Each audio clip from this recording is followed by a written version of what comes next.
Selama ini ada kabar yang menyebutkan bendera merah putih dijahit dari kain spray dan tenda warung soto. Namun ternyata informasi itu tidak benar dan ini menyesatkan. sejarah merah putih, guys. Fatmawati pernah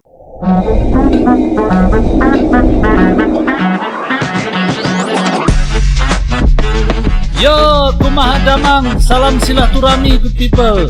Ojo lali di subscribe yo channelku. Assalamualaikum kumaha damang good people. Sampurasun sarang wilujeng sumping ke channel Abdi. Saya BDT dari Borneo Sabah akan menemani kawan-kawan semua di dalam episode reaction kali ini.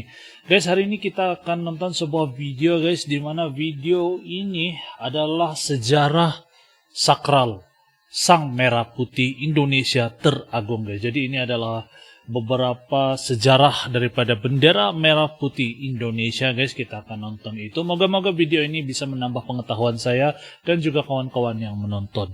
Ojo lali guys di subscribe channelku, jangan lupa klik like, comment, dan share di video. Dan saya doakan kawan-kawan semua berada dalam keadaan yang sehat, selalu dimurahkan rezeki, dipermudahkan juga segala urusan dunia dan akhirat. Amin ya rabbal alamin. Nah guys, tanpa berbasa-basi buang-buang waktu lagi, mari sama-sama kita nonton isi kandungan dari video yang satu ini seperti apa. Let's go, 1, 2.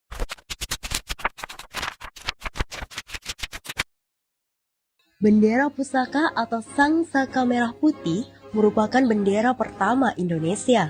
Nah, bendera Bendera pertama tersebut Indonesia dibuat guys. langsung oleh Ibu Fatmawati, Ibu istri Presiden Fatmawati pertama Republik Indonesia, Bapak Soekarno. Namun, bendera pusaka tak lagi dikibarkan saat upacara Hari Ulang Tahun Republik Indonesia di Istana Negara. Tidak dikibarkan. Mengapa bendera pusaka tak lagi dikibarkan? Kenapa guys? Bendera pusaka tak lagi dikibarkan sejak 1968. Bendera pusaka disimpan di museum.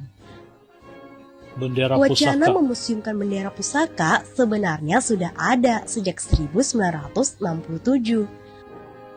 Pemerintah menilai bendera pusaka tak perlu selalu dikibarkan dalam peringatan Hari Ulang Tahun Republik Indonesia. Bendera ini kemudian disimpan di museum agar nilai sejarahnya lebih berkesan. Oh, jadi Selama ini ada disimpan. kabar yang menyebutkan bendera merah putih dijahit dari kain spray dan tenda warung soto.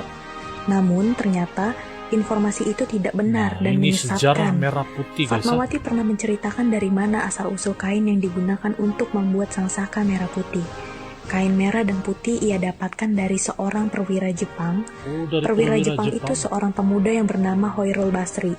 Hoirul Ia Basri. mendapat perintah dari kepala Sendenbu, Hitoshi Shimizu, untuk menyerahkan kain itu kepada Fatmawati. Penyerahan kain itu berkaitan dengan janji Jepang yang akan memberikan kemerdekaan kepada Indonesia.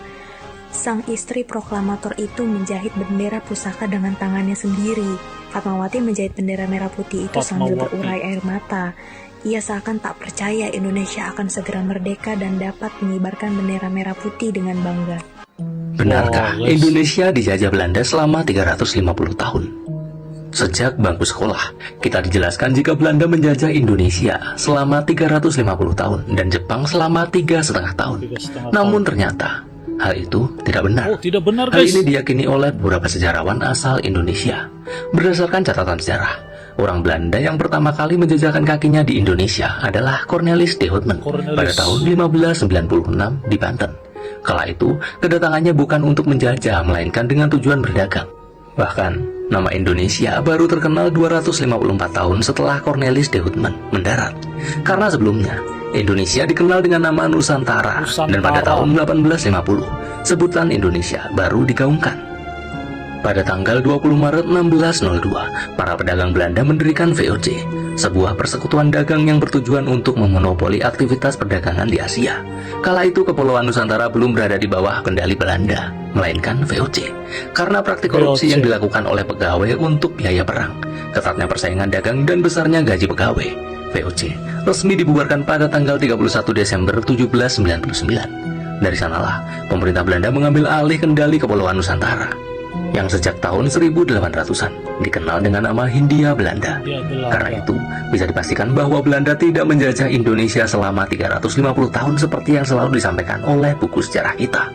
Angka 350 tahun digunakan sebagai bagian dari cara para tokoh perjuangan untuk membakar semangat rakyat Indonesia untuk melawan penjajah.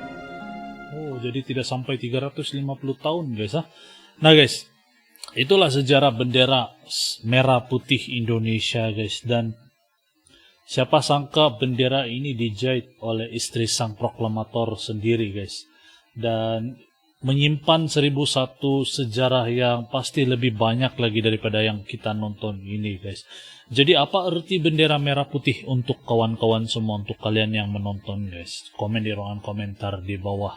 Ini memang betul-betul sebuah bendera yang mempunyai nilai kemerdekaan yang luar daripada biasa guys. Kalau menurut saya lah pribadi. Dan moga-moga video ini bisa memberi kita maklumat, memberi info tambahan bermanfaat lah buat kita-kita yang menonton nih guys. Jadi terima kasih buat kawan-kawan yang nonton. Sampai sini dulu, insyaallah kita jumpa lagi di video yang akan datang good people. Terima kasih karena nonton. Assalamualaikum, salam Nusantara good people. Yo teman-teman, ojo lali di subscribe yo channelku.